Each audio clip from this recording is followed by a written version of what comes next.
नमस्कार साथियों, India grounded report से मैं आरती श्रीवास्तव आज एक बार फिर से लेकर आ गई हूँ आज का प्रेरक प्रसंग। और आज के हमारे प्रेरक प्रसंग का शीर्षक है संवेदनशीलता। तो चलिए करते हैं दिन की एक सकारात्मक शुरुआत।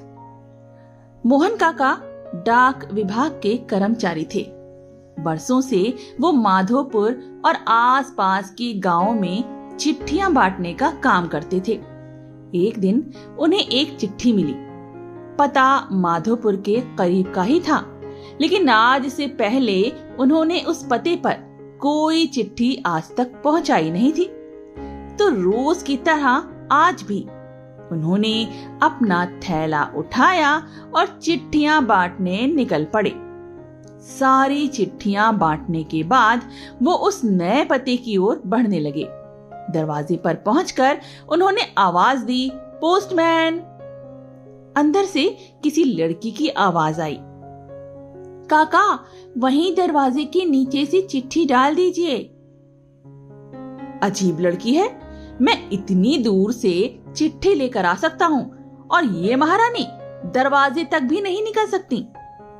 फिर काका ने खींचते हुए कहा, बाहर आइए, रजिस्ट्री आई है, हस्ताक्षर करने पर ही मिलेगी। तब अंदर से आवाज आई, अभी आई।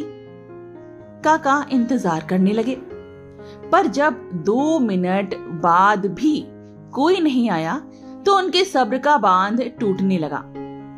यही काम नहीं है मेरे पास, जल्दी करिए, और भी चिट्ठियां पहुंचानी है मुझे।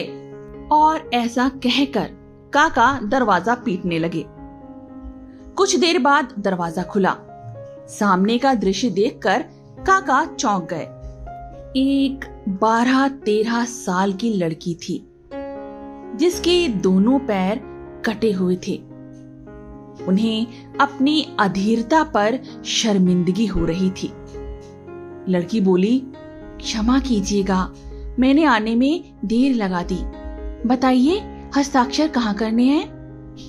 काका ने हस्ताक्षर कराए और वहां से चले गए। इस घटना के 8-10 दिन बाद काका को फिर उसी पते की चिट्ठी मिली। इस बार भी सब जगह चिट्ठियां पहुंचाने के बाद वो उस घर के सामने पहुंचे। काका बोले, चिट्ठी आई है, हस्ताक्षर की भी जरूरत नहीं है, नीचे से डाल दूं क्या?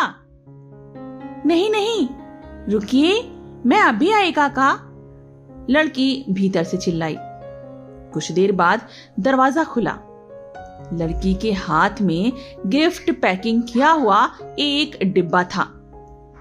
काका लाइए मेरी चिट्ठी और लीजिए अपना तोहफा। लड़की मुस्कुराते हुए बोली, अरे इसकी क्या जरूरत है बेटा? काका संकोचवश उपहार लेते हुए बोले। लड़की बोली, बस ऐसे ही काका, आप इसे ले जाइए और घर जाकर ही खोलिएगा। काका डिब्बा लेकर घर की ओर बढ़ चले।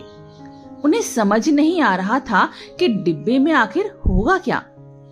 घर पहुंचकर उन्होंने उस डिब्बे को खोला और तोहफा देखते ही उनकी आंखों से आंसू टपकने लगे। उस डिब्बे में एक जोड़ी चप्पलें थीं। काका बरसों से नंगे पांव ही चिट्ठियां बांटा करते थे, लेकिन आज तक किसी ने इस ओर ध्यान ही नहीं दिया था। ये उनके जीवन का सबसे कीमती तोहफा था। काका चप्पलें कलेजे से लगाए रोने लगे।